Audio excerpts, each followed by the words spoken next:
8 फरवरी के इलेक्शन के लिए कागजात नामजदगी जमा कराने का आज आखिरी दिन। मुल्क भर से बड़ी बड़ी सियासी शख्सियात के कागजात नामजदगी जमा। नवाज शरीफ, आसिफ जरदारी और बानी PTI ने अपने अपने कागजात जमा करा दिए। फॉर्म जमा कराने की तारीख में 2 दिन की तौसी की गई थी, जो आज खत्म हो जाएगी। जांच पड़ताल 25 से 30 दिसंबर तक होगी। रिटर्निंग अफसर के फैसलों के खिलाफ अपीलें 3 जनवरी तक दायर होंगी। इंतखाबी निशान 11 जनवरी को जारी होंगे।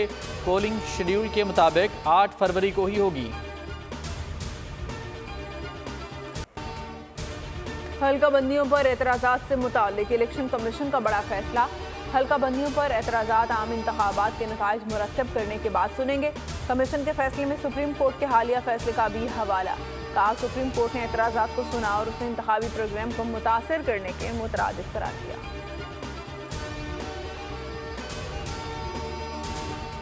इंतखाबी मार्के के लिए भरपूर तैयारी की जाए। कारकुन घर घर जाकर अवाम को मुतहर्रिक करें। नवाज शरीफ का पैगाम हर घर में पहुँचाएँ। नून लीग सदर शहबाज शरीफ की पार्टी रहनुमाओं को हिदायत। मुलाकात में अयाज सादिक, ख्वाजा साद रफ़ीक, राना मशहूद, अवैस लगारी, शाहीन भट्ट शामिल थे। इंतखाबी तैयारियों और हलकों में सरगर्मियों से पार्टी सदर को आगाह किया गया।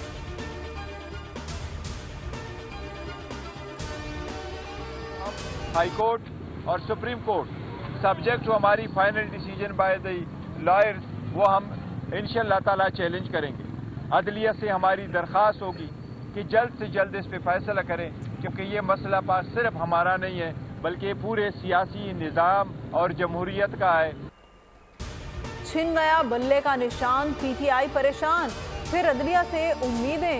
बैरिस्टर गौहर कहते हैं अर्जेंट मैटर है। इलेक्शन कमीशन फैसले के खिलाफ सुप्रीम कोर्ट और पेशावर हाई कोर्ट से रुजू करेंगे। रहनुमा PTI की इलेक्शन कमीशन पर इल्ज़ाम तराशी। कहा, हुक्मनामे पर कहीं दर्ज नहीं है कि दरख्वास्तें किसने जमा कराई, वो PTI का हिस्सा थे या नहीं। हमारे इंट्रा पार्टी इलेक्शन पर कोई एतराज़ नहीं हो सकता। कमीशन ने जो कल ऑर्डर पास किया है वो उसके पहले ऑर्डर से मुतसादिम है।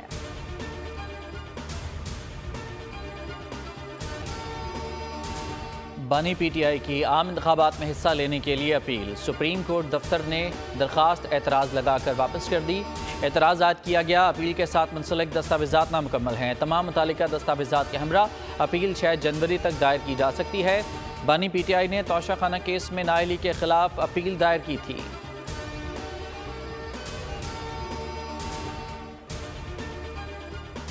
कराची में शहबाज शरीफ के मुकाबिल मुस्तफ़ा कमाल। साबिक वज़ीर आज़म ने NA 242 पर कागजात जमा करा दिए। MKM की किमाड़ी की सीट पर एडजस्टमेंट की तरतीब। साफ कह दिया, मुस्तफ़ा कमाल उम्मीदवार होंगे। 2018 में शहबाज शरीफ इस हल्के में दूसरे नंबर पर रहे। MKM उम्मीदवार का नंबर चौथा था।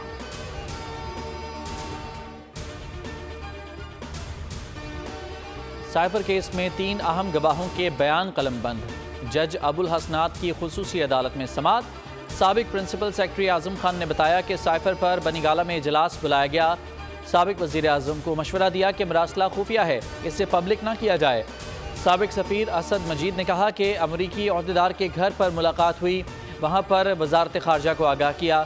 साबिक सेक्रेटरी खारजा सोहेल महमूद ने बताया, साइफर की सूरत में हमें अमरीका में होने वाली मुलाकात की मालूमात मौसूल हुई। दौरान समाअत शाह महमूद की अहलिया और बेटी ने ओपन कोर्ट पर एतराज़ किया। जज अबुल हसनात ने एतराज़ात पर मीडिया को अदालत से बाहर निकाल दिया।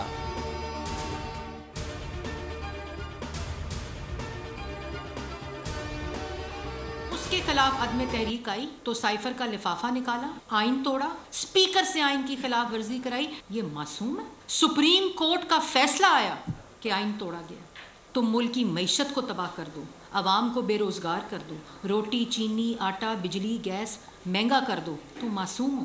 इसी तरह 190 मिलियन पाउंड का बंद लिफाफा काबीना में लहराओ और खा जाओ, तुम मासूम हो। अरबों की मनी लॉन्ड्रिंग कर लो, फॉरेन फंडिंग कर लो, तुम मासूम हो।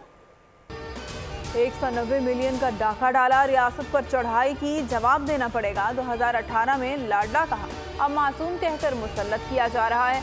मरियम औरंगजेब ने बानी PTI पर चढ़ाई कर दी। कहा, आइन की खिलाफ वर्जी करने वाले को मासूम कहा जा रहा है। मासूम ने लिफाफा लहराकर मुल्क की सलामती दाव पर लगा दी।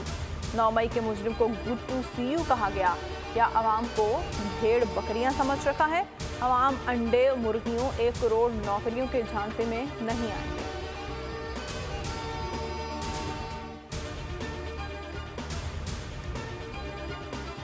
में जैसा होलनाक वाकया किया। दूसरे दिन बंदयाल साहब की कोर्ट में मर्सिडीज में गया, उस मर्सिडीज में बंदयाल साहब के पास कहा गया गुड टू सी यू, आप मजम्मत कर लीजिएगा। पूरे मुल्क में आग लगा दी, आप मजम्मत करने की बात कर रहे थे। क्या ये कानून ये नौजवान को हम देखे जा रहे हैं। साइफर ड्रामा था, लीक करने से मुल्क को नाकाबिले तलाफी नुकसान हुआ। केस का फैसला देने वाले काबिल एहतराम हैं, चंद अल्फाज हक़ाइक़ के मुनाफी हैं। शर्जील मेमन का भी तहफ़्फ़ुज़ात का इजहार, कहा धांधली ज़दा हुकूमत को हटाने की कोशिश पर बानी PTI ने इशू बनाया। साइफर का सियासी मकासद के लिए इस्तेमाल, सईद गनी बोले बानी PTI ने सियासी माहौल में जहर घोला, उन्हें सिर्फ सियासी लीडर होने पर नहीं छोड़ा जा सकता। उसने पाकिस्तान के सियासी माहौल में एक जहर घोल दिया है। जो कुछ उसने किया है, अगर उसने जुर्म किया है पाकिस्तान के कानून के मुताबिक, अगर वो जुर्म है तो सिर्फ इस बुनियाद पर उसको नहीं छोड़ा जा सकता कि वो PTI का जो है वो लीडर है। यानी ये साइफर एक छोटी meeting of the cabinet committee जिसमें वो कह रहे हैं कि जी ये साइफर में तो कुछ नहीं है, तो उसने कहा नहीं छोड़ दो, आप इसको मिनट्स में रिकॉर्ड कर लो। और जैसा मैंने कहा, बेहद तज़ीम और बेहद एहतराम के साथ हम इन ऑनरेबल जजेस की, जिनके मैं कतई तौर पर ये एक बड़ी हद तक बहस वो है, इसके पॉलिटिकल कॉन्सिक्वेंसेस। माजी की हुकूमत ने साइफर को बुनियाद बनाकर सियासत की, जलसों में तकरीरें, कासिम सूरी ने सरबमोहर लिफाफा लहराया। नून लीग ने साइफर केस के फैसले पर सवाल उठा दिए। मलिक अहमद खान ने कहा सुप्रीम कोर्ट का एहतराम है मगर जहन में सवालात उठते हैं। मोहसिन शाहनवाज रांझा बोले ये कैसा मासूम है जो मुल्क में तशद्दुद को फ़रोग़ देता है। जिस शख्स की फितरत में चोरी है उसे मासूम कहना गलत है।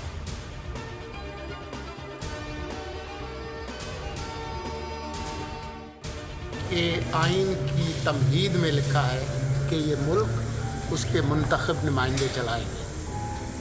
मैं एक आइनी हुकूमत का हिस्सा और आइनी अमल की पैदावार हूँ, इसलिए मैं आपको यही मशवरा दूंगा कि मुल्क का मुस्तकबिल आइन और जमहूरियत से वाबस्ता है। निगरान हुकूमत आइनी अमल की पैदावार है, मुद्दत में तोसी की आइन में कोई गुंजाइश नहीं। निगरान वफाकी वज़ीर इत्तलाआत मुर्तज़ा सोलंगी की मीडिया से गुफ्तगू, कहा आइन में लिखा है मुल्क मुंतखब नुमाइंदे चलाएंगे। इंतखाबात की तारीख और तब्दीली सिर्फ इलेक्शन कमीशन का इख्तियार है। इलेक्शन 8 फरवरी को होंगे, किसी को शक व शुबा नहीं होना चाहिए।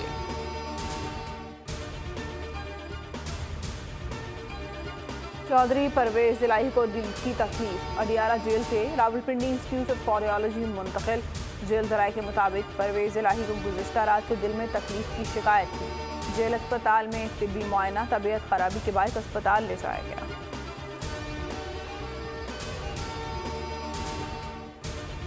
Ignorant. We are the one who have contributed towards the awakening of this renaissance. हमारे लिए हिंदू, सिख, ईसाई या किसी और मजहब से ताल्लुक़ रखने वाला हुकूक के हवाले से उतरम है। मैं बहैसियत उम्मती पाबंद हूँ आपको आपकी इबादतगाहों को प्रोटेक्ट करने का।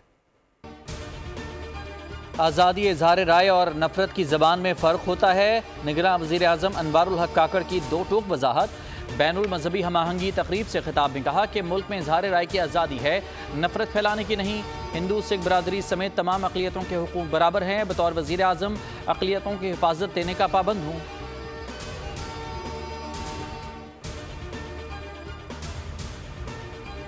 CTD का चिन्योट में इंटेलिजेंस बेस्ड ऑपरेशन, 50 अफराद का कातिल साथी समेत मुकाबले में मारा गया।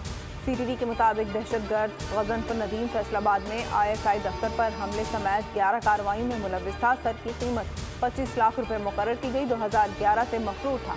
दहशतगर्दों के ठिकाने से गोला बारूद, जदीद अस्लहा कब्जे में ले लिया गया।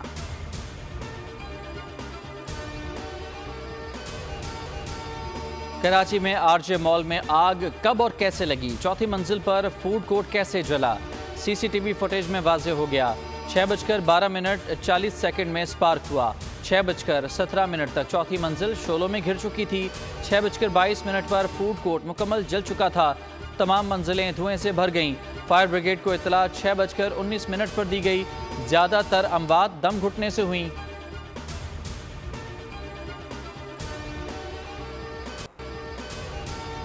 खालिस्तानी रहनुमाओं के कत्ल की साजिश मोदी सरकार के गले की हड्डी बन गई। कनाडा, अमेरिका के बाद जमहूरिया चेक ने भी भारत को सुर्ख झंडी दिखा दी। भारतीय स्मगलर के मामले पर दबाव मुस्तरद, वाज़ेह कर दिया निखिल गुप्ता का मामला भारतीय अदालत के दायरा कार में नहीं है। भारतीय हुकाम को 3 बार निखिल गुप्ता तक काउंसिलर रसाई दी गई।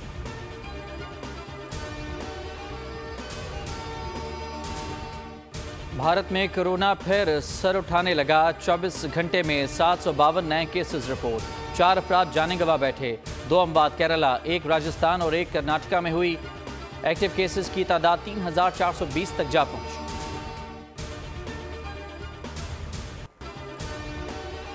फलस्तीनियों की नस्लकुशी में तेजी। इसराइल की 24 घंटों में 230 मुकामात पर बमबारी। 100 से ज्यादा फलस्तीनी शहीद। सेहूनी फौज का हिलाल अहमद की इमारत का घेराव। शुजाइया पर भी कब्जे का दावा। रफा क्रॉसिंग और जबालिया कैंप पर वहशियाना हमले। खान यूनिस के यूरोपीय अस्पताल के करीब बमबारी से 55 फलस्तीनी शहीद। गिरफ्तार फलस्तीनियों की तादाद 4500 से तजावुज कर गई।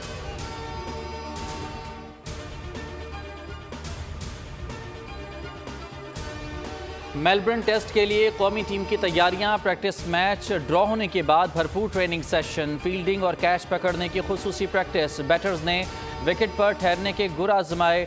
सईद अजमल के स्पिनर्स को गेंद घुमाने के लिए मुफीद मशवरे। फास्ट बॉलर्स भी विकेटों के निशाने लगाते रहे। अनफिट नुमान अली की जगह मोहम्मद नवाज टीम का हिस्सा बन गए।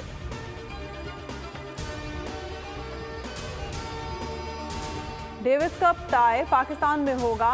इंटरनेशनल टेनिस फेडरेशन के भारतीय अपील पर फैसला सुना दिया। भारत ने आम इंतखाबात और सिक्योरिटी को बुनियाद बनाकर कप न्यूट्रल वेन्यू पर मुनक़िद करने की अपील की थी। आज़ाद ट्रिब्यूनल ने फैसले में कहा, पाकिस्तान में डेविस कप ना खेलने की कोई ठोस वजह नहीं है। सिक्योरिटी सूरत-ए-हाल ऐसी नहीं कि मैचेस ना हो सकें।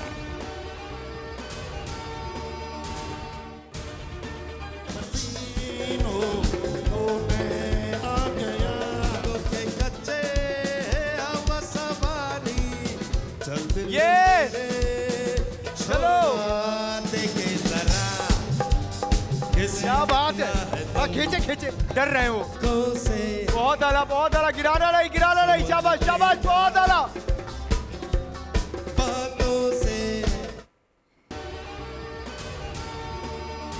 एक बार फिर इनामात की भरमार। तफरी और मौज मस्ती की बहार। आवाम का हर दिल अजीज गेम शो ऐसे चलेगा कि वापसी अभी बराह रास्त देखें बोल एंटरटेनमेंट पर।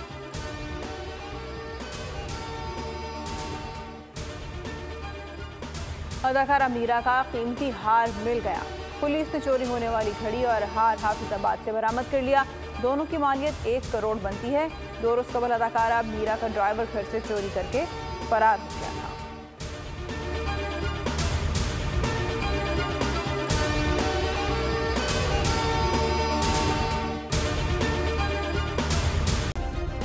सब्सक्राइब करें और बेल दबाएं ताकि कोई खबर रह न जाए।